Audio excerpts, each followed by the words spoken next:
오늘부터 한 2주간 정도 이렇게 해서 홍해, 시내산, 광야, 요단강에 대한 영적 의미에 대해서 살펴보려고 합니다.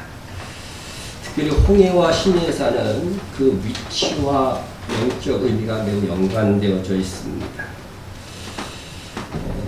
이스라엘 자손이 건넜다는 홍해가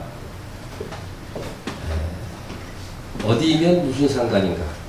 그건 모르고도 지금까지 신앙생활 참 잘해왔는데, 시내산이 시나이 반도에 있는 시내산이면 어떻고 아라비아에 있는 라오즈 산이면은 어떨까? 네?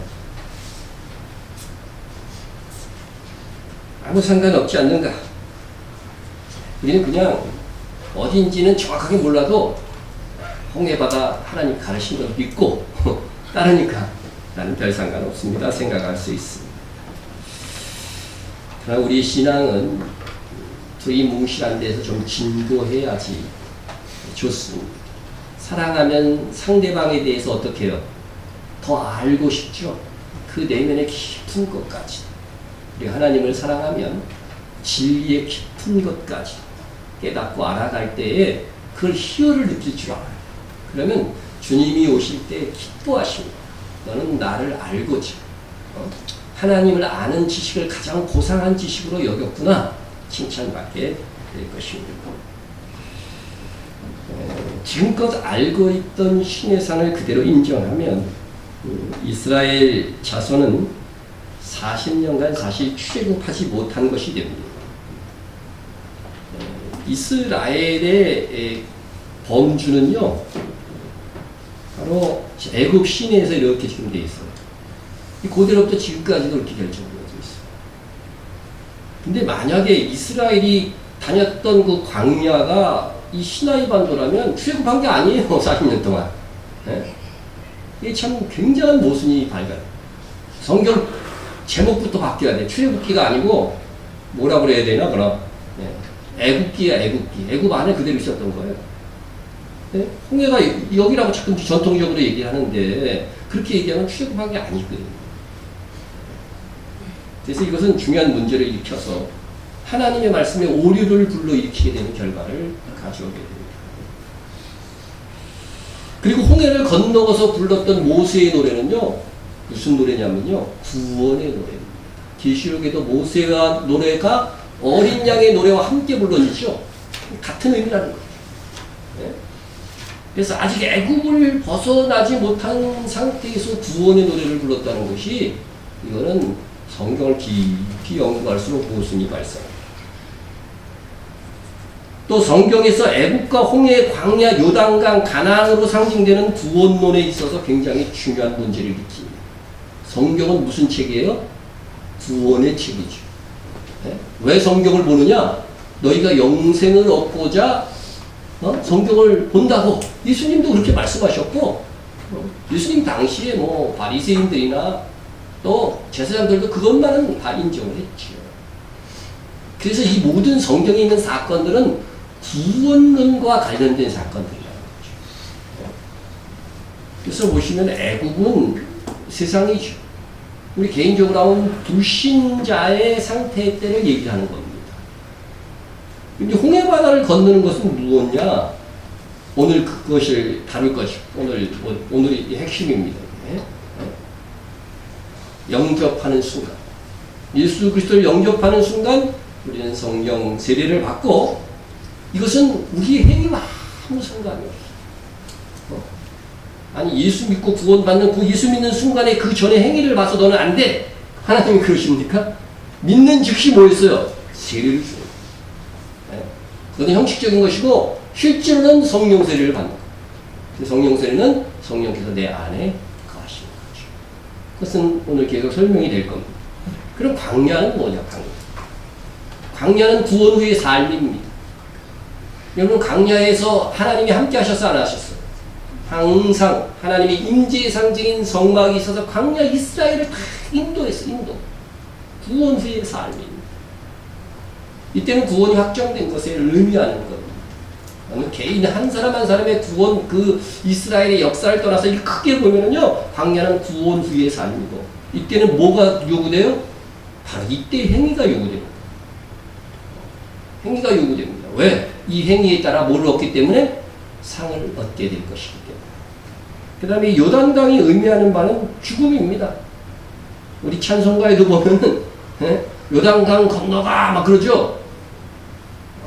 우리 성도 간에 서로 인사하는데 다음 주까지 요단강 건너가세요. 그러면 어떻게 돼요? 다음 주까지 죽으세요. 그런 의미로 우리가 다 받아들이잖아요. 근데 죽음을 맛보지 않는 성도는 이제 휴거되는 것을 요단강을 건너간다. 이렇게 표현할 수 있겠죠. 그럼 가나안은 무엇입니까? 가나안은 바로 주님의 나라 천년왕국입니다. 상급을 얻는 성도들이 들어가는 나라예요. 다 들어가는 게 아니에요. 구원은 확정되었지만 광야에서 죽은 성도가 있고 들어가는 성도가 있다는 거죠. 들어가는 성도. 그래서 이것은 천년왕국을. 물론 그 이후도 영원한 하나님의 나라가 있어요. 그래서 이 가나안은 성경에 이브리서 보면 안식이라고 자꾸 표현합니다. 그건 안식일이 상징하는 거예요. 네? 여러분 이 7일, 7천년은요 1회의 역사입니다. 이 세상에 하나님께서 계획하신 역사예요. 6천년의 역사가 끝나면 7천년, 1000년 동안은 천년왕국이 이루어지고 그 다음에 영원한 하나님의 나라가 있는데 이 천년왕국은 상급을 얻는 성도들만 참여해요. 부활체로 참여하는 성도들은 그런 거죠. 그런 겁니다. 그래서 이때는 구원이 완성되어지고 거기에 합당한 상급을 얻는 성도들이 참여하게 된다는 이러한 영적인 의미가 담겨져 있는 것이죠. 네? 그런데 이 지금 애굽에서 나온 이 홍해 그리고 시내산까지 그 위치가 잘못되어 있으면 이런 영적 의미를 온전히 담지 못하게 된다고 하는 그런 문제가 생기는 것입니다. 사실 이스라엘이 출애굽함에 있어서 이스라엘은 홍해 앞에 고립되지 않아도 되었어요, 사실. 네. 나중에 이제 그 말씀을 드리겠지만, 여러분, 여기가 이제 홍해 바다 건넌 곳인데요. 보시면은 애국 군대가 뒤에서 막 이렇게 추격해 왔다니까요? 그러면 이스라엘은 여기에 있었어요, 여기. 어디로 도망해야 될까요? 길은 하나인데. 완전 고립이거든요. 하나님께서 이스라엘로 말미암아 완전히 고립 상태로 만든 거죠. 또 요단강도 여러분 한번 보세요. 요단강도요 물이 막 넘쳐 흘렀다고 그랬죠. 그런데 때와 지역을 잘 타면은요 요단강 그냥 건너갈 수 있어요. 그냥 걸어서도. 요단강이 말랐을 때는 이 정도예요. 이게 지금 어떤 사람이 관광하고 자기가 찍은 요단강을 이렇게 올려놓고 그 밑에다 제목을 세상이나 이게 요단강이라고. 물이 별로 마른 시기는 이런 겁니다. 이런 거예요. 그런데 하필이면 물이 막 요단강이 넘칠 때가 있어요. 염탈 때. 보세요. 요단이 곡식을 거두는 시기에는 항상 언덕이 넘치더라고요. 그때는 그냥 못 건너가는 거예요. 그 많은 이스라엘 200만이 넘는 사람이 어떻게 건너가겠어요. 그때는 막 이렇게 물이 철철 흐르는 그 계곡이 흘러 넘쳐가 그냥은 못 보는 거죠. 하나님께서 갈라주시고 물을 막아주셔야만 건널 수 있는 상황이 되는 것입니다. 이는 다 하나님의 구원과 하늘 상급의 모형을 우리에게 제시하기 위하여서 이스라엘을 그렇게 이용한 겁니다. 하나님께서. 그러니까 오늘 우리가 읽은 교동문에도 나와있지만 이스라엘을 보고 어떠한 하나님이다. 이스라엘의 역사 속에서 경험한 것을 경험한 것을 보면서 하나님은 어떤 하나님이다. 우리가 믿을 수 있게 되는 거죠. 새로운 주장을 하는 것은 참 어렵고 이단화로 취급되기 쉽습니다. 그렇지만 우리가 더욱 깊은 진리의 세계로 나가기 위해서 이제껏 오랜 세월 동안 이스라엘 자손이 건넜다고 믿어왔던 홍해와 시내산의 위치가 잘못되어 왔음을 제가 누차 말씀을 드렸지만 다시 정리해서 영적 의미와 함께 말씀드리고자 하는 것입니다. 출애굽 시에 이스라엘이 건넌 홍해는 어디인가?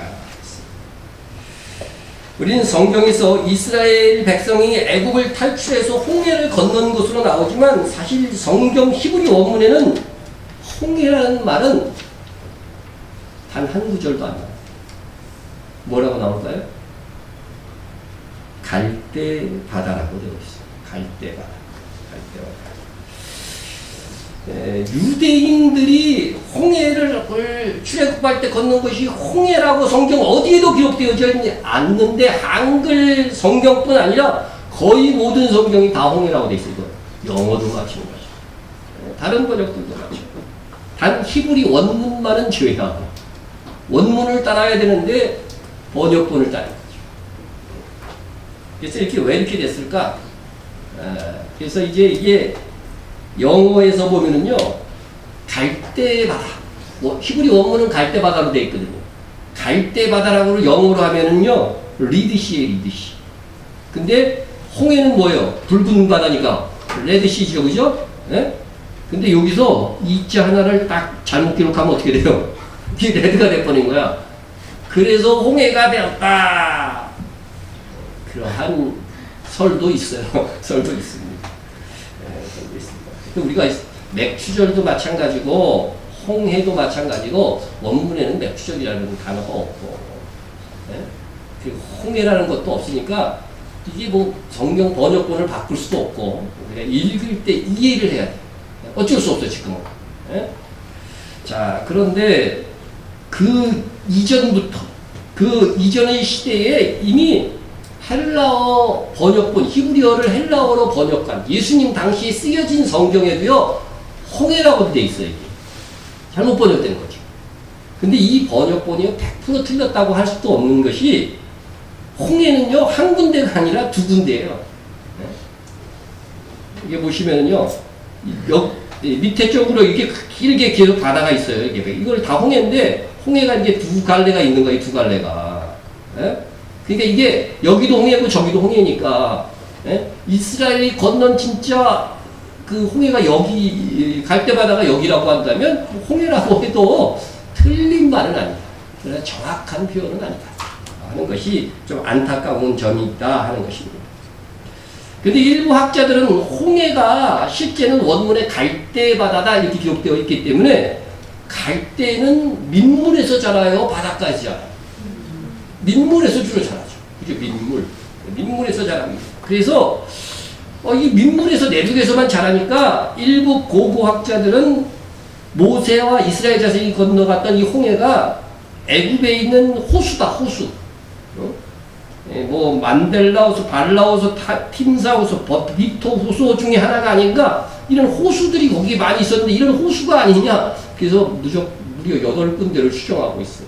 주장한 것만 해도 이렇게 많아요.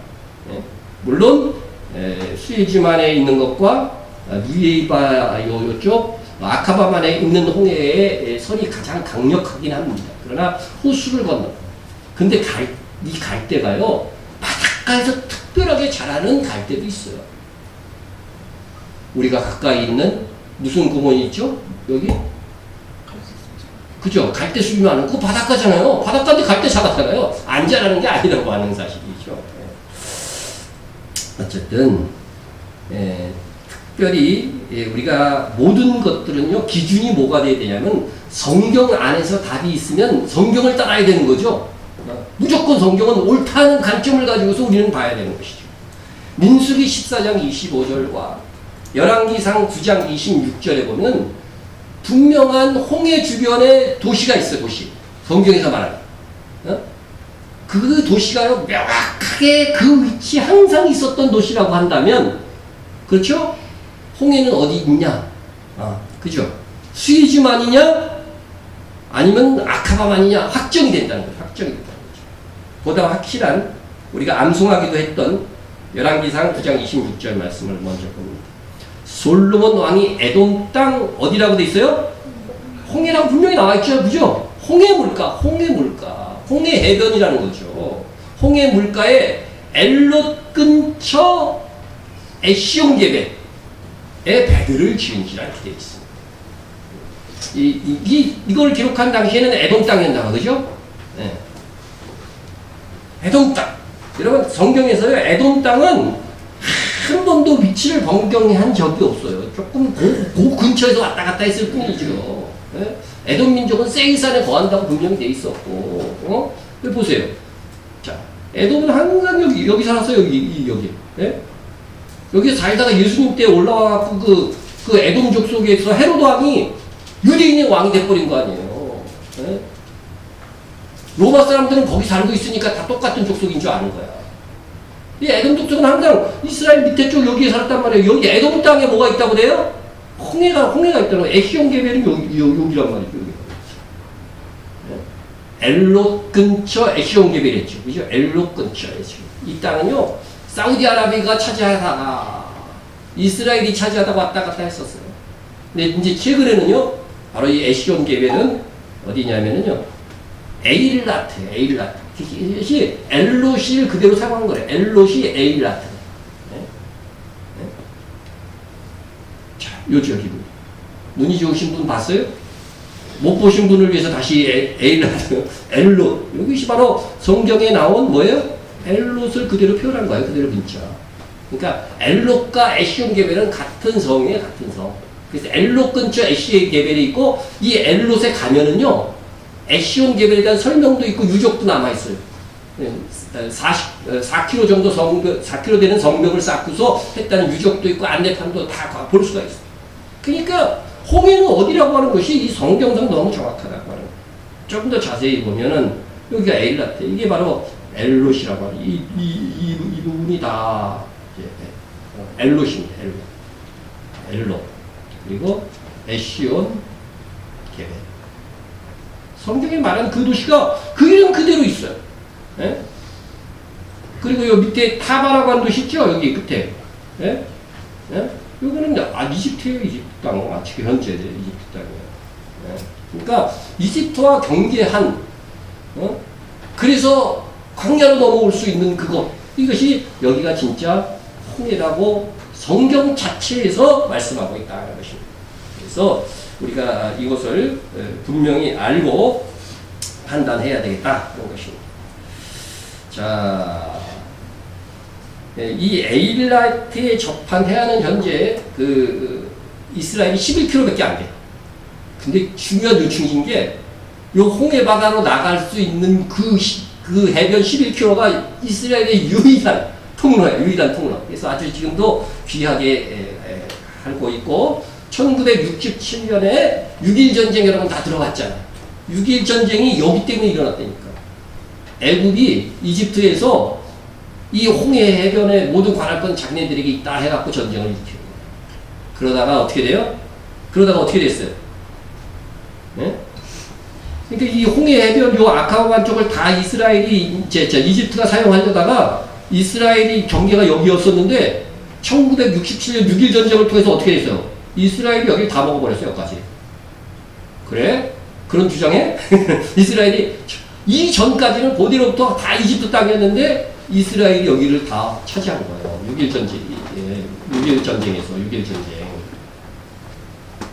그러다가 15년 동안 여기를 다스렸어요. 그런데 지금 시내산이 여기 있었거든요. 근데 이스라엘이 15년 가지고 있으면서 다 조사를 해봤어도 이 땅은 시내산은 자기 땅이 아니다고 결론을 냈어요. 그들이 공식 문서로 이스라엘도 아니라고 그러는데 세계에서는 여기가 시내산이라고 그냥 환장하는 거죠. 그래서 이스라엘이 15년 만에 다시 돌려줬어요. 시내산이 있다면 왜 돌려주겠어요? 돌려줬어요. 왜냐하면 아브라함에게 하나님께서 약속한 땅은 여기까지거든요. 여기까지 시내. 애국 시내까지. 이름이 애국 시내잖아요. 그런 것을 우리가 알 수가 있습니다. 그래서 여러분 그리고 특별히 이 아카바반에서는 현재도 갈대가 자라는 것이 확인이 됩니다. 갈대가 자라요. 그러니까 당연히 특이하게 바다에서 갈대가 자라네. 그러니까 갈대바다라고 그랬겠지. 그죠? 너무나도 환경적으로나 성경적으로나 너무나도 확실한 겁니다. 이건 확실. 그럼 이제는 그럼 아카바만이 갈대바다인데 그 바다에 어디로 이스라엘이 건넌 것일까? 어디로 건넌 것일까? 그거에 대해서 이제 한번 생각을 해보겠습니다. 아카바만 어디? 여기가 이제 아카바만이고 여기가 이제 광야인데 성경에서 광야한 것은 이 시나이 반도의 광야가 아니라 미디안 광야입니다. 미디안. 그러니까 성경을 읽어보면 딱 맞아요. 홍해바다 건넌 다음에 어떻게 돼요? 장인이 오잖아요. 장인이 미디안 제사장이라고 성경에 되어 있잖아요. 그러니까 가까운 데 있으니까 금방 오는 거예요. 네? 너무나도 성경이 술술 풀려. 이 위치만 정확하게 하면. 예? 그렇지 않으면은 너무도 이상한 지역을 막 그냥 억지로 출애굽 루트로 막 만들어 놓은 거고, 어디도요, 정확하게 가보면요, 여기가 여기인지 없어요. 그러나 이쪽으로 가보면 뭐 엘림이 뭐 다 그런 근거가 되는 샘도 있고 다 있습니다. 자, 출애굽부터 생각해. 이스라엘 백성은 어디에 살았냐면 고센 지역에 살았어요. 고센 여기. 예, 보이세요? 고센이라고 씁니다. 고센. 근데 고센의 넓은 지역에 살았기 때문에 이거 넓은 지역을 얘기하는 것이고, 람셋에서 숫곳이라고 하는 곳으로 이스라엘이 출애굽할 때 직결을 했어요. 여기 숫곳이라고 하는 곳으로 직결을 했습니다. 자, 이스라엘이 자손이 람셋을 떠나서 숫곳에 이르니 유아 외에 보행하는 장정이 몇 명? 60만 가량. 수많은 잡족과 양과 소가 심히 많은 가축이 그들과 함께 하였으며, 그랬으니까 인구가 얼마나 됐던 것일까? 이스라엘의 인구 조사는 항상 조사할 때 20세에서 50세까지만 조사를 해요. 왜 그래요? 그 사이가 전쟁을 하기 위해서 항상 인구 조사를 했기 때문에 그런 거예요. 네? 그래서 60만. 그러면 남자 장정이 60만이면 그거에 상응되는 여자가 또 2배 또 있겠죠? 여자도 그거에 20세에서 50세까지 그러니까 60만이 있다고 봐야 되는 거죠. 그럼 몇 명이에요? 120만. 거기에다가 20세 이하의 아이들과 또 50세 이하의 노인들과 이렇게 합치면 도대체 얼마 될까? 거기에다가 뭐라고 돼 있어요? 수많은 잡족, 이스라엘 사람도 아닌데 덩달아서 어우 좋다. 당신은 애굽이 세계 강국이기 때문에 여러 나라에서 막 노예를 끌고 왔어요. 근데 그런 잡족들까지 얼씨구 좋다고 막 따라오 나온 거예요. 지금. 그러니까 손으로 잡아도 200만이에요. 네? 300만 됐을지도 모르는 일이에요. 이거는 정말 수많은 잡족이 얼마나 따라왔는지 모르기 때문에. 네? 자, 최소 200만으로 우리가 보고, 자, 그 다음에 이제 숫곳에서 직결을 했는데, 숫곳에서, 그 다음에 이제 어디로 하나님이 인도하시는지 봅시다. 블레셋 사람의 땅의 길은 가까울지라도, 하나님이 그들을 그 길로 인도하지 아니하셨으니, 일로 안 갔어요. 가까운 길인데 안 갔다는 거예요. 네? 이는 하나님이 말씀하시기를 이 백성이 전쟁을 하게 되면 마음을 돌이켜 애굽으로 돌아갈까 하셨습니다. 그러므로 하나님이 홍해 광야길로 돌려 백성을 인도하시며, 여러분 이스라엘이 출애굽하면 어디로 가야 돼요? 가나안으로 가는 게 아니라 시내산으로 가야 돼요. 이거는 하나님께서 모세에게 출애굽의 지도자를 삼을 때 말씀하셨어요. 네가 이 성에서 나를 섬기고 제사를 드릴 때에 내가 너를 보낸 증거다. 이렇게 시내산으로 가시죠. 그런데 이제 블레셋 사람의 길은 이쪽 길이에요. 이쪽 길. 이렇게. 시내산이 여기라면 이렇게 이게 험하지 않고 쉽게 갈 수 있는 길입니다. 이게 블레셋 사람의 길이에요. 블레셋은 여기 살았어요. 그 당시에. 블레셋. 그러니까 블레셋 길이라고 하는 것은 이 목적지를 얘기하는 거예요. 그죠? 목적지. 자, 그런데 그 길로 인도하지 않았다는 거죠. 네? 그런데 어디로 인도 홍해 강약길로. 홍해 강약. 그러면 숫곳에서 그곳으로 가려면은 이렇게 내려와 가지고서 네? 홍해 강약길이 이렇게 있어요. 이렇게. 네? 홍해 강약길이 이렇게 있으니까 이 숫곳으로부터 이렇게 내려와서 가야 되는 것이죠. 그리고 험한 길이. 이렇게 광야는 광야이긴 하지만 험한 길이라고 하는 것이고 더 둘러가는 길이라고 하는 거죠. 네? 그래서 그 길로 인도했다는 것입니다. 자, 블레셋 사람의 이 땅의 길로 가지 않고 광야 홍해길로 인도했다 하는데, 그 다음에 보면은요 숫곳을 떠나서 어디에 장막을 치냐면, 보세요. 그들이 숫곳을 떠나서 광야 끝 에담의 장막을 치. 광야 끝 에담의 장막을 치. 광야 끝 에담입니다. 여러분 시내산의 위치를 잘못하면 이 에담의 위치도 엉뚱한 곳에 위치하게 되게 되는 것이죠. 그래서 숫곳이 여기면은요 여기를 에담이라고 보는 거예요. 왜냐하면 시내산을 전통적으로 여기로 보기 때문에 에담이 여기에 있어요. 여러분 이 광야를 이제 사막을 딱 지나갔을 때 시작점에서 거기를 광야 끝이라고 얘기합니까? 다 지나간 다음에, 그죠? 거기를 광야 끝이라고 하잖아요. 그죠?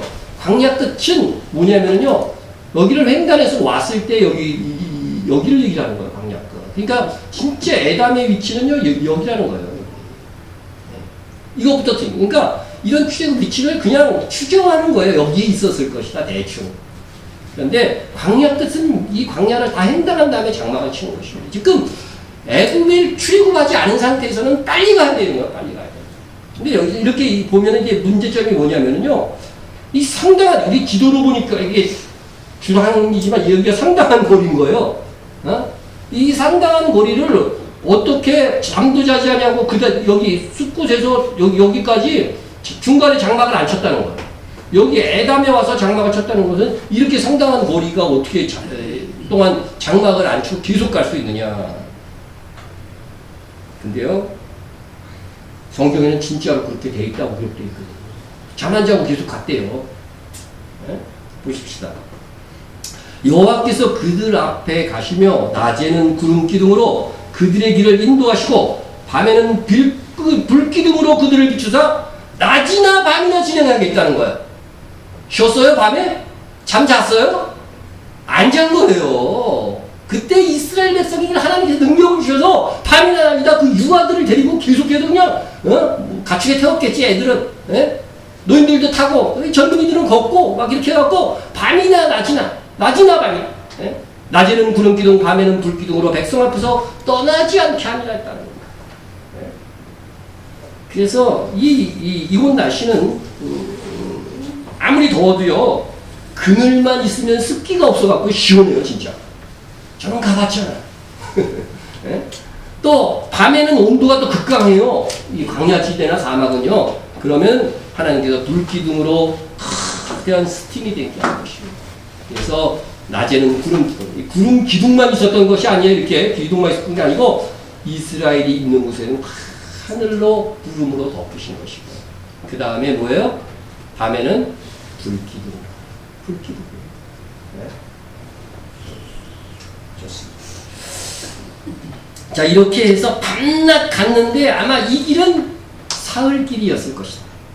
사흘길. 왜 그렇게 보냐면요, 하나님께서 모세와 아론에게 뭐라고 그랬냐면 바로에게 가서 사흘길 광야를 가서 하나님께 제사 드리고 섬기게 해달라고 그렇게 요청하라고 말씀하셨기 때문에 그렇습니다.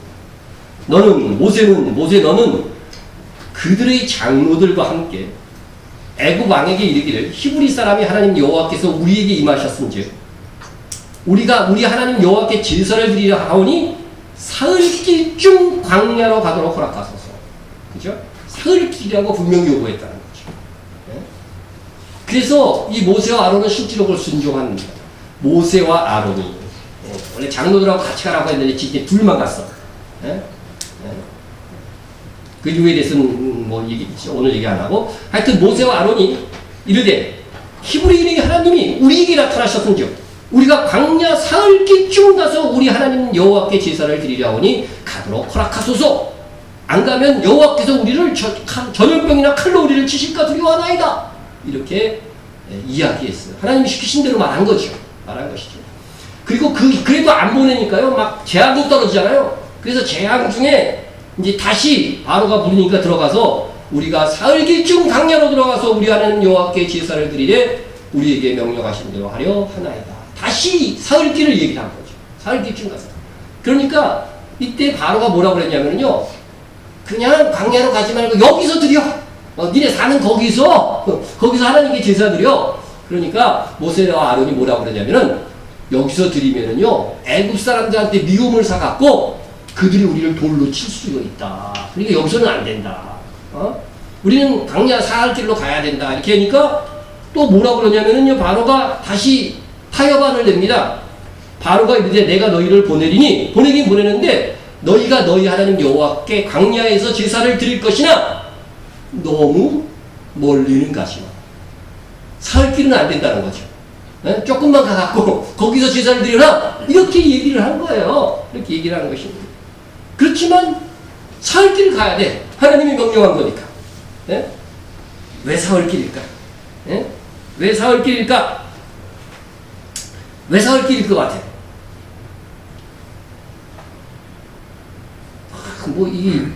그냥 사흘길이 아니고 실제로 이렇게 보니까 뭐예요? 이스라엘이 지나는 길은 밤낮 사흘길이죠. 그럼 밤낮 사흘길 하면 성경 읽을 때 보고 많이 들은 것 같지 않습니까? 그쵸? 감이 오죠? 감이 오죠? 네, 고개를 끄덕거리는 분들이 있는 것 같아요. 네, 말하지 마세요. 틀리면 또 큰일이니까. 자, 그런데, 자, 이 사흘길은 애굽 통치를 벗어날 수 있는 영역이고, 출애굽할 수 있는 거리였습니다. 그러나 실제는 밤낮 사흘을 가야 되는 거죠. 네? 그래서 애굽 지역을 벗어난 것은 아니기 때문에 일단 쉬지 말고 행군해요. 그러니까 이스라엘 백성이 미디안 강야에 가서는 밤에 행군한 적 기록이 없어요. 지금 애굽을 벗어나기 전까지, 홍해를 건너기 전까지는 밤낮 쉬지 않고 갔던 거죠. 그런 것입니다. 네? 그런데 이것은 바로 예수 그리스도께서 애굽의 10번째 재앙, 6월절 어린 양으로 죽으셨지만 무덤에서 있는 기간이 뭐예요? 이 사흘길과 같은 기간입니다. 밤낮 사흘길. 그래서 주님도 이 땅에 오셔서 뭐라 그래요? 그냥 사흘이라고 안 그러고 밤낮 사흘 만에 사흘 동안 내가 어디에 있으리라? 땅속 무덤에 있으리라. 네? 요나가 밤낮 사흘 동안 큰 물고기 뱃속에 있었던 것 같이 요나도 예언한 거죠. 물고기 뱃속에 밤낮 사흘 있으면서 네? 인자도 누가 인자가 예수님 나도 밤낮 사흘 동안 땅속에 있으리라. 그냥 사흘이라고 말해도 돼요. 근데 왜 밤낮 사흘을 강조했을까? 이게 출애굽의 역사가 예수님을 예언했다고 하는 것들을 보여주는 그림인 거예요. 그래서 하나님께서 출애굽 시에 말씀하신 밤낮 사흘길과 예수님이 무덤에 계셨던 밤낮 사흘길. 그래서 홍해바다를 다 거기서 나오는 거는 그게 그 부활의 사건인 거죠. 그게 세리라고 하는 겁니다. 이제 계속해서 그건 말씀을 드릴게요. 출애굽은 철저하게 예수 그리스도를 통한 우리의 구원을 보여주는 사건임을 여기서도 확인할 수 있습니다. 6월절의 예언대로 어린 양 예수님께서 6월절에 십자가에서 죽으셨지만 아직 부활의 날 죽음을 이기시고 승리하는 그날까지는 3일간이 남아있는 것입니다. 그 예언을 위하여 하나님께서 노인, 유아, 가축이 있는 이스라엘 자손으로 도저히 불가능한 거리를 밤낮 쉬지 않고 행군하도록 하게 하신 것입니다. 이는 분명 하나님께서 이스라엘 자손들로 감당하실 만한 능력을 주셨기 때문에 가능한 것입니다. 그 이후에는 이스라엘 자손이 밤에 행군한 기록이 없는 걸 봐서 그렇습니다. 그러므로 갈대바다를 건넌다는 것은 영적인 의미로 죽음의 지경에서 완전히 벗어나 부활 승리까지 확정된 하나님의 백성이 되는 것의 상징인 것입니다. 갈대바다를 건넜다면 다시 말해 예수님의 십자가와 부활을 믿는다면 이후 행위와 관계없이 구원이 확정된 것입니다. 여러분 이스라엘 백성이요. 그런데 이제 에담까지 왔어요. 에담까지 왔는데 이 지리적으로 보면은요. 미디안 강야에 가면 홍해바다 건너야 돼, 안 건너야 돼? 에담에서. 강야 끝에서. 여러분 이 길은 모세가 왔다 갔다 한 길이에요. 모세가 애굽 왕을 피해서 어디로 도망했어요? 미디안으로 도망다녔다고 성경에 나와 있어요. 미디안 제사장 집에서 이제 그 딸하고 결혼도 했으니까. 예? 그러니까 애굽에서 피난할 때도 이 길로 왔다니까요. 이 길로 다시 또 어디로 갔어요? 애굽 왕 바로한테 간 거잖아요. 예? 그러니까 이 길을 통한 홍해 안 건너도 돼요. 지리적으로 보면. 에담에서 바로 어디로 가면 돼요? 바로 미디안 쪽으로 가면 돼요. 시내산도 그쪽에 있고. 근데 하나님께서는요, 갑자기 그걸 가지 말라고 하시네. 네? 가지 말라고. 여러분, 갈대 바다를 건넜다면, 다시 말해 예수님의 십자가와 부활을 믿는다면 이후의 행위와 관계없이 구원이 확정된 것입니다. 그런데 우리가 이 갈대 바다 홍해를 건넌다는 사건은 우리의 힘과 능력이 개입돼야 안 개입돼요. 하나님의 능력으로만 되는 거죠. 그래서 이제 그리스도 예수 안에 있는 자에는 결코 정죄함이 없나니 하는 말씀과 연결이 되는데 이걸 하나씩 이제 설명해 나갈 겁니다. 다시 이어서 하던 말씀이 이어지는데 자, 이 에담에서 미디안 강야로 들어가는데 들어가라고 하지 말고 다른 명령을 합니다. 하나님께서. 이리로 들어가지 말라. 거기 신의 산이 있는데 들어가지 말라고 하셔요. 이스라엘 자손에게 명령하여 돌이키라는 건 뭐예요? 방향을 꺾으라는 거지. 가던 방향으로 가지 마라. 90도 꺾으라는 거예요. 바다와 믹돌 사이에 바하이롯 앞 바알스올 맞은편 바닷가 장막을 치게 하라. 위치를 정확하게 묘사해 줍니다. 정확하게 묘사해 줍니다. 그래서 하나님께서 에담에서 광야가 아니라 바로 90도 꺾어가지고서 오히려 애굽 지경이 있는 시나이 반도 홍해 쪽으로 인도를 하시는 것이죠. 네? 우리가 분명 봤지만요, 네, 바다와 믹돌 사이라고 했잖아요. 믹돌. 성경에 보면 믹돌은 애굽 땅이에요, 분명히. 그 이후에 예레미야의 그 예언에서도 보면요, 애굽 땅에 사는 모든 유다 사람 곧 믹돌과 이렇게 나오잖아요. 믹돌과. 그래서요, 하나님은 철저하게 애굽으로 돌아가지 마라 그랬어요. 심지어 말의 발끝까지 끊어가지고 애굽으로. 그건 무슨 상징을 위하여? 한 번 구원받은 성도는 구원이 취소되지 않는다는 그 상징을 위해서 애굽 땅으로 가지 말아야 돼요. 근데 애굽 땅으로 간 인간들이 있는 거예요. 그래서 예레미야가 그들은 다 죽을 것이라고. 어쨌든 이 돌이켜라고 하는 것은 바로 90도로 꺾어서 오히려 애굽 지경으로 들어가고 홍해 앞에 고립되는 상황을 연출한 것입니다. 그래도 이것은 누구의 명령이에요? 하나님의 명령이니까 그대로 순종해야죠. 그대로 순종을 했습니다. 네? 그대로. 자, 모세와 이스라엘이 하나님의 지시대로 하긴 했지만 이건 인간적으로 보면 상식이 어긋난 거죠. 이제 금방 출애굽할 수 있는데 오히려 출애굽이 어려운 지옥으로 하나님이 인도해 주신 거죠. 네? 여기서 이스라엘이 장막이 친 곳 바다와 믹돌 사이 바하이롯 앞이라고 했는데, 앞이라고 정확하게 그 지칭을 말하고 있는데, 이곳에 이스라엘은 고립되는 거죠. 이것은 하나님의 방법. 그래서 어떻게 돼요? 애국 군대가 추격하게 만들기 위한. 그래서 하나님께서 이 명령을 내릴 때 너무나도 순종하기 힘든 명령이니까 하나님께서 이걸 미리 설명해 줘요. 네? 바로가 이스라엘 자손에 대하여 말하기를 그들이 그 땅에서 멀리 떠나 광야에 갇힌 바 되었다 하리라. 내가 바로의 마음을 완악하게 한즉 바로가 그들의 뒤를 따르니. 예? 그러니까 너희가 돌이켜서 바위로 앞으로 장막을 치는데 순종하기 힘들지만 내가 미리 말한다. 그때 바로의 군대가 추격하게 될 것이니까 내가 바로의 군대를 그 바닷가에 다 수장시키려고 하는 거니까 걱정하지 말고 가라는 거죠. 이 정도 말하면 순종하겠어 안 하겠어요? 순종하는 거죠. 하나님이 말씀하셨는데요. 그래도 두려운 거예요. 네? 네. 그래서 이제 이곳 바위로 나까지 왔어요. 애국 군대가 막 지금 추격해 오고 있어요. 이스라엘 진영이 여기에 이제 이게 다 있는 겁니다. 백성들이 두려워갖고 하나님께 부르짖는 사람도 있고 어떤 사람은 나갖고 모세와 아론을 원망하고 우리를 강야에서 죽게 하려고 여기까지 끌고 왔냐? 말해줘도 불안한 거예요. 하나님을 믿으면서도 이렇게 되는 겁니다. 불안에 떨고 있는 겁니다.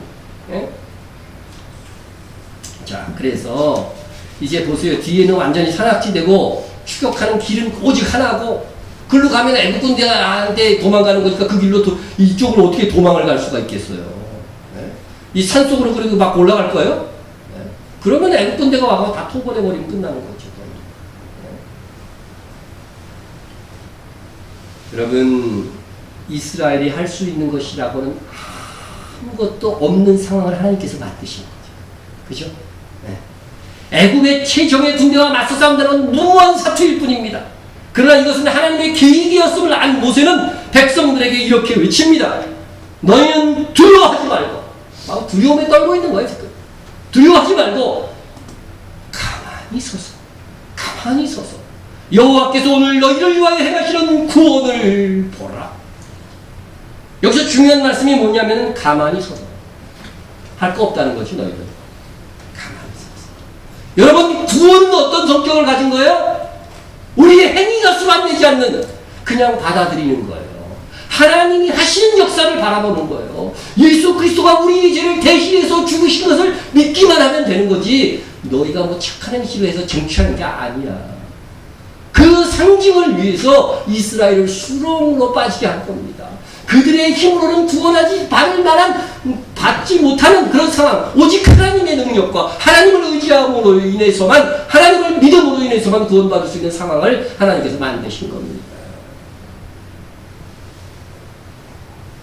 우리가 예수를 믿고 지혜의 노예로 상징되는 세상에서 벗어나 하나님 나라의 백성으로 확정되는 것을 의미하는 것이 바로 이 출애굽인데, 그것이 바로 이 홍해 바다를 건너므로 결정되는데, 이때에 나의 행함이 필요가 없습니다.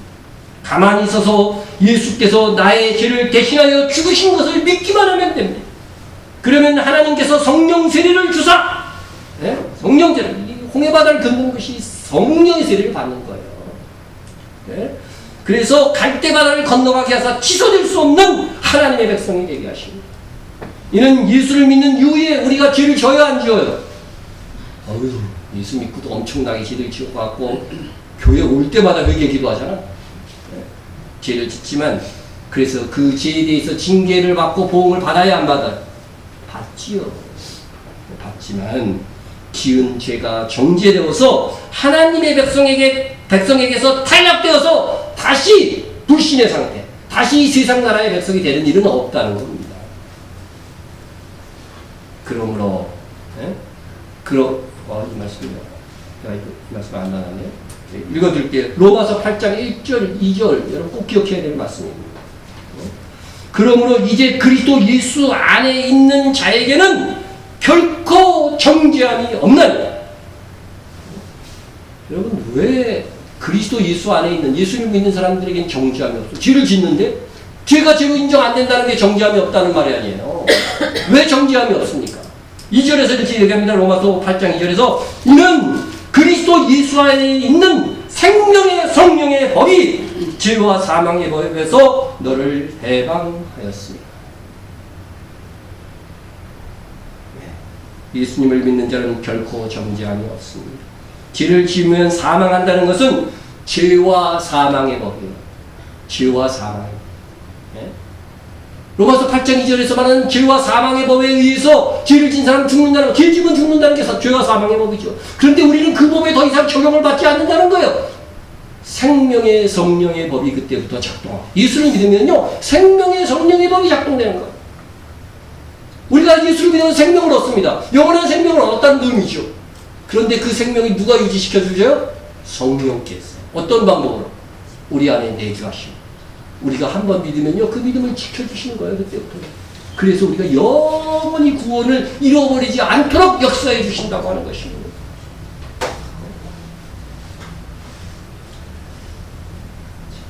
말씀대로 안 집어넣더라.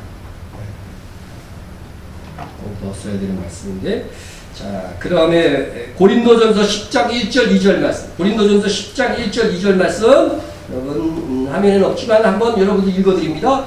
우리 조상들이 다 구름 아래에 있고 바다 가운데로 지나며 모세에게 속하여 다 구름과 바다에서 세례를 받고. 여러분 홍해 바다를 걷는 것이 뭐라고 설명하고 있어요? 세례받는 것에 대한 상징이라는 거예요. 세례를 받는 것이. 예수를 믿는 사람들은요 그 예수, 홍해가 영접하는 순간이라고, 영적 의미라고 제가 설명을 이미 드렸죠. 그죠? 홍해 바다를 건넜다고 하는 것은 예수를 믿는 순간인데, 그 순간에 우리는 뭘 받아요? 성령 세례를 받는 거예요. 네? 구약 시대는 우리 안에, 사람 안에 성령이 거하지 않았어요.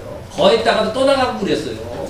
그런데 예수님을 믿는 성도들, 이 새 언약의 시대에는 성령께서 우리 안에 거하시면서 뭐를 지켜주셔요? 우리의 믿음을 지켜. 우리의 믿음을 지키는 게 왜 중요해요? 믿음으로 의롭다 되어 믿음으로 구원을 얻는 것이기 때문에 믿음만 있으면 되는 거예요. 네? 믿음만. 그 믿음을 누가 지켜주셔요? 성령께서 우리 안에서 지켜주시는 것이 바로 이 성령 세례라고 하는 것입니다.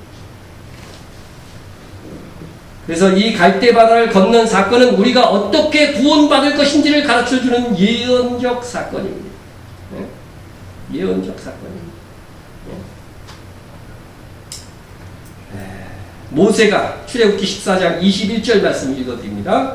모세가 바다 위로 손을 내밀매 여호와께서 큰 동풍이 밤새도록 바닷물을 물러가게 하시니 물이 갈라져 바다가 마른 땅이 된지라. 여러분 하나님께서 하신 겁니다. 이스라엘은 하나님께서 가르시고 마른 땅이 되게 하신 그 길을 믿음으로 받아들이고 걸어가기만 하면 되는 거야. 우리는 예수님께서 십자가로 가르신 구원의 길을 어떻게 하면 돼요? 믿음으로 받아들이기만 하면 돼요. 예수님이 나의 죄를 위해서 죽으셨대. 네? 그래서 어떻게 된 거야? 내 죄가 사하여졌대. 믿기만 하면 되는 거예요. 그 믿음으로 죄가 사해졌으니까 어떻게 돼요? 믿음으로 의롭게 되는 겁니다. 할렐루야. 네?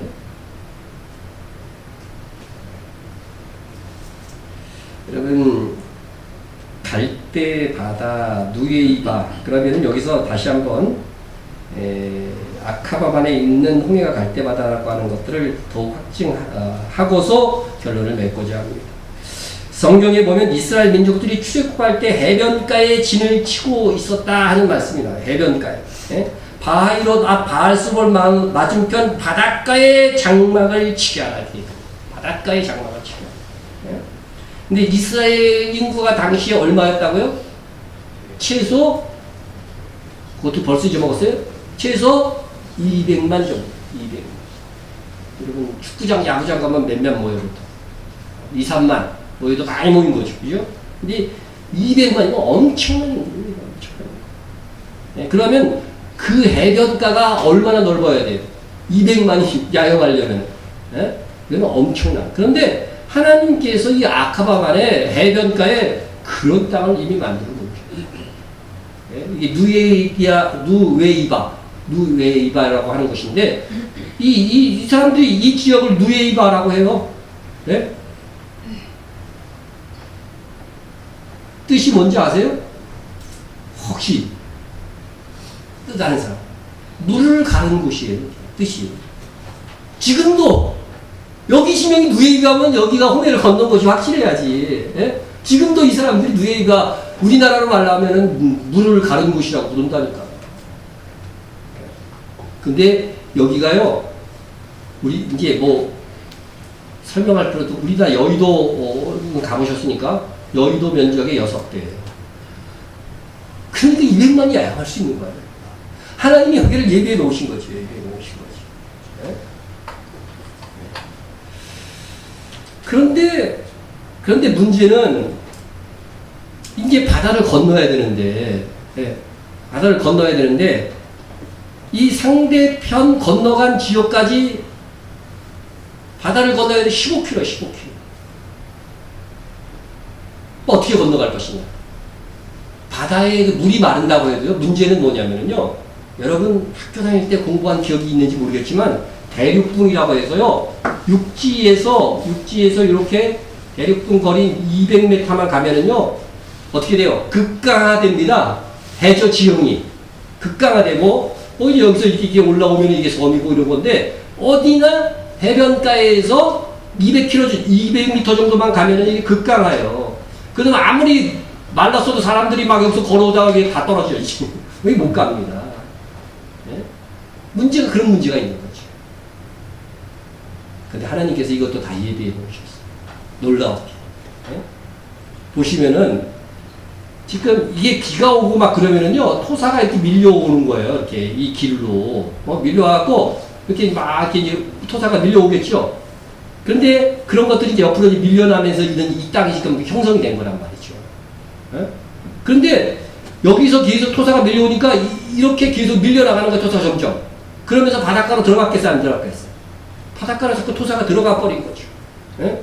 바닷가로 이제 토사가 들어간 상태니까 이 바다 요 앞부분만은요, 비스듬하게 길이 만들어진 거예요. 네? 갑자기 하강하지 않고. 네? 그래가지고서 이곳이 어떻게 됐냐면요, 바로 해저길이 만들어진 거예요. 그래서 해저 사진을 찍어보면요, 넓이 6m, 길이 15m의 평평한 길이 나 있었던 거예요. 그러니까 물만 가다주면 이것이 뭐가 돼요? 자연스럽게 바다를 횡단하여 갈 수 있는 길이 되어진 것이죠. 얼마나 신기합니까? 얼마나 신기합니까? 네? 자, 그래서 전지하신 하나님께서 바다의 지형까지도 알고 계시죠. 지금은 다, 인공 사진을 찍으면, 위에서 사진을 찍으면 다 나온다고 합니다만은, 이 당시에는 하나님만 아시는 거예요. 하나님께서 바다의 지형을 예비해 놓고 계셨습니다. 그러므로 성경에서 말하는 갈대바다는 어디예요? 100% 이곳입니다.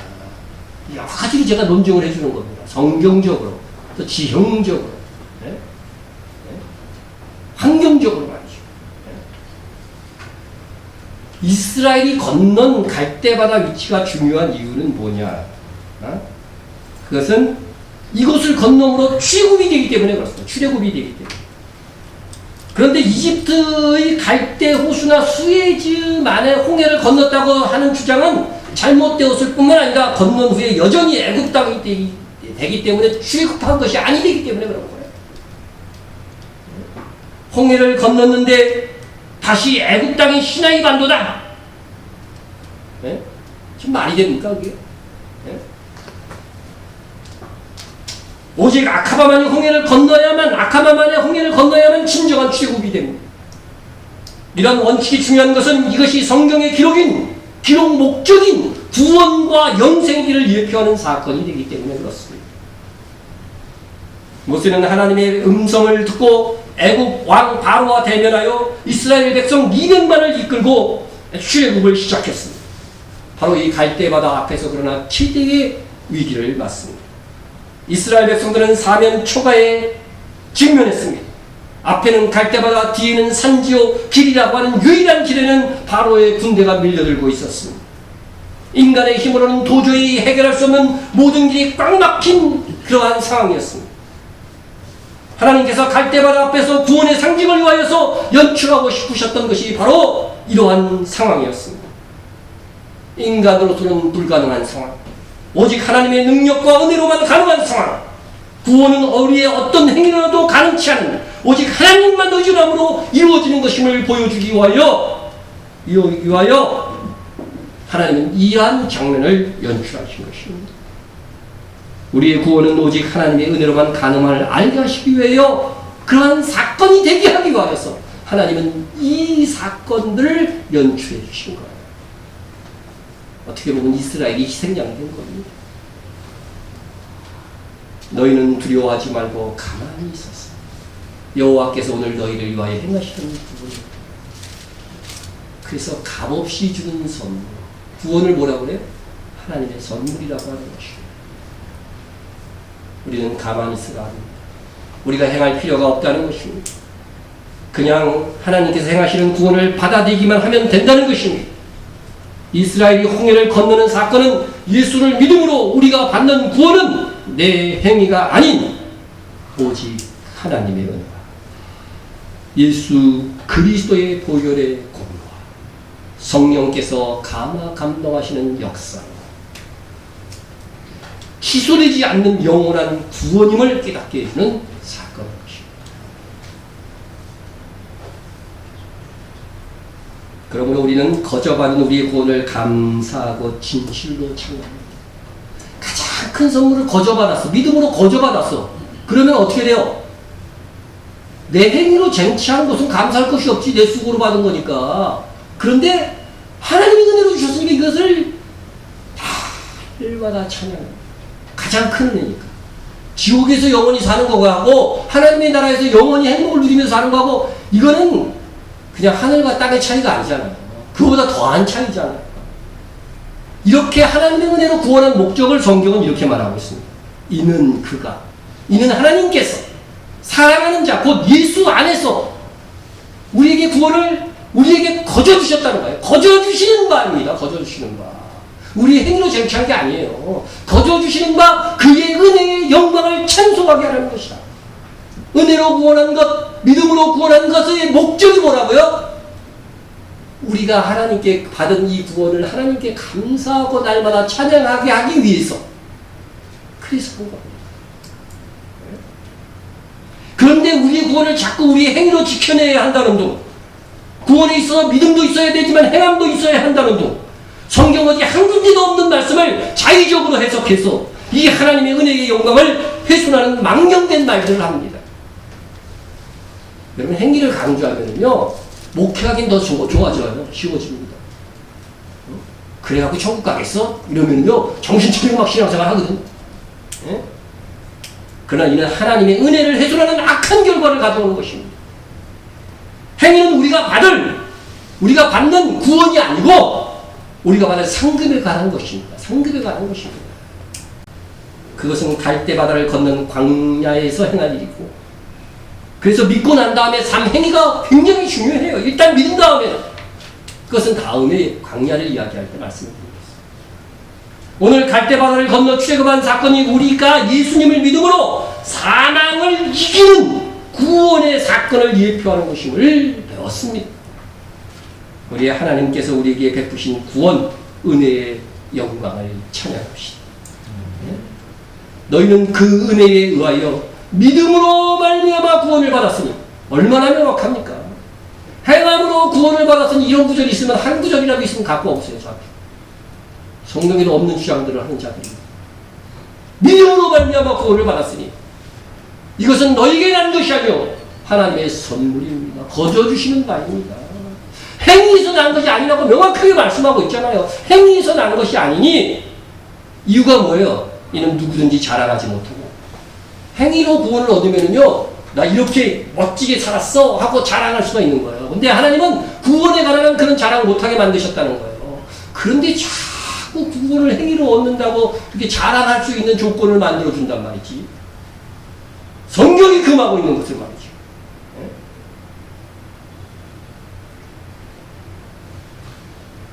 그래서 우리는 은혜로 구원받음을요, 찬양합니다. 우리의 이유는 여기에 있는 거예요. 하나님을 찬양해야 될 이유가 있고, 우리가 최소한 일주일에 한 번 주의 전전에 나와서 예배해야 될 이유도 여기에 있는 것입니다.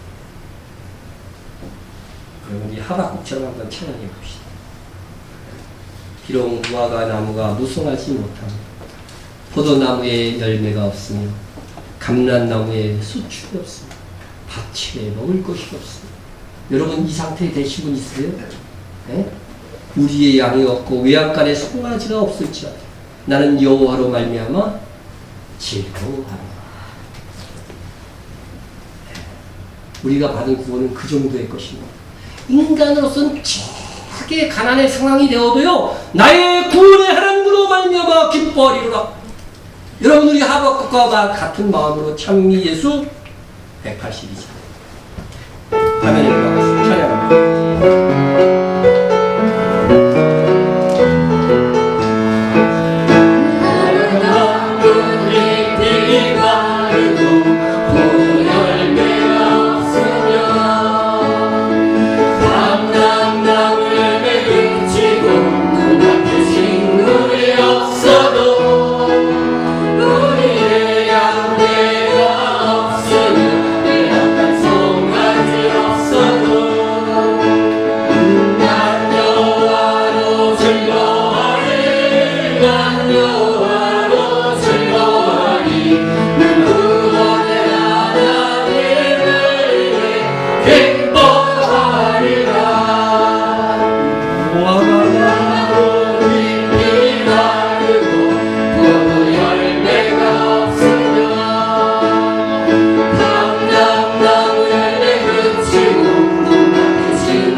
통성으로 기도합니다.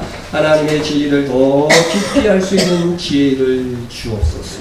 오늘 말씀은 참으로 깊은 수준의 진리입니다. 더 깊이 알고 깨달을 수 있게 하여 주시고, 또 크신 하나님의 큰 은혜의 구원을 지금부터 영원까지 찬양하고 찬양하겠습니다. 여러분들의 신앙의 고백을 드리시기 바랍니다. 이스라엘의 목과 선교 사역을 위해서 감히 박해받는 성도들, 세계의 성도들을 위해서 기도해 주시고, 나라를 위해서 기도해 주시기 바랍니다. 코로나 전국 속에 우리나라를 지켜주시고, 또한 정치, 경제, 사회 우리 위해서 기도해 주시고요. 우리 교회를 위해서 기도해 주시기 바랍니다. 우리 교회 내에는 어떠한 경우도 코로나 환자 나오지 않도록 위해서 기도해 주시고요. 목회자와 성도 간의 연약한 성도들을 중보해서 기도해 주시기 바랍니다. 우리 통성으로 기도합니다. 사랑의 하나님, 감사 찬양을 드립니다. 아버지 하나님의 진리, 깊은 은혜의 진리의 말씀을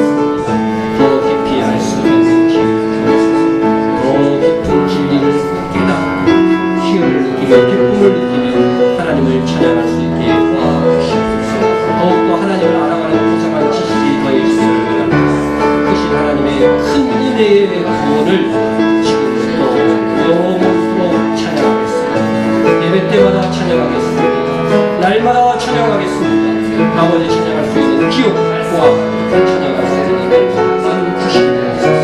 이스라엘의 위해서 우리가 지구라는 가사교회 아버지 하나님의 또한 이스라엘에 있는 많은 성도들 대신이었고 그들을 위해서 더 많은 심령이 필요하고 우리의 친구를 살리지 않게 되고 열방을 향한 우리의 선교사였고 아버지 하나님의 공성하게 아름답게 이루시며 감히 각해 만든 성도들을 위해서 기도하오니 각해 하나님께서 믿음을 지키고 진리를 지키고 아버지 하나님의 하나님께 영광을 드리며 하나님 이 대한민국 이 나라를 지켜주시옵소서. 이 나라를 사랑하여 주시옵소서. 아버지 이 나라의 정치, 경제, 사회의 안정을 주시옵시고 올바른 방향으로 이끌어가고 대하여 주시옵소서. 아버지 이 나라가 조금 더 안정되었습니다. 하나님 이 나라를 지켜주시옵소서. 우리 교회를 사랑하여 주시고 정말 아름다운 삶의 삶 마지막으로 깨우는 삶을 깨우는 곳에 가며 주시옵소서. 우리 성령 안에 아버지 서로 기도하는 성도들이 봐주시고 긍휼을 베풀어 주시옵소서. 감사하고 이 넓은 소원을 다하여 주시고 주여 함께하여 주시옵소서. 오 하나님, 아무 공로 없는 저희들을 오직 하나님의 기쁘신 뜻을 따라 예수 그리스도의 희생의 공로로 죄 없다 하시고 의의 백성을 삼아 주시오니 감사 찬송드립니다. 우리가 이 큰 은혜를 믿고도 세상 살다가 둔감해져서 이 크신 하나님의 은혜의 영광을 잊고 살 때가 있습니다. 불쌍히 여기시고 다시금 말씀을 듣고 마음을 모아서 나를 구원하신 하나님을 경배하며 높이오니 영광을 받으시옵소서. 우리가 이제는 하나님의 말씀을 따라 살아서 하나님의 은혜가 헛되지 않도록 살도록 힘쓰게 싸우니 우리를 어여쁘게 보시옵소서. 다시 한번 하나님의 무한한 사랑과 예수님의 보혈과 성령님의 역사심으로 우리의 구원을 주시고 그 구원을 상실하지 않도록 보증하심에 영광과 찬양을 드립니다. 예수님의 이름으로 기도드립니다. 아멘.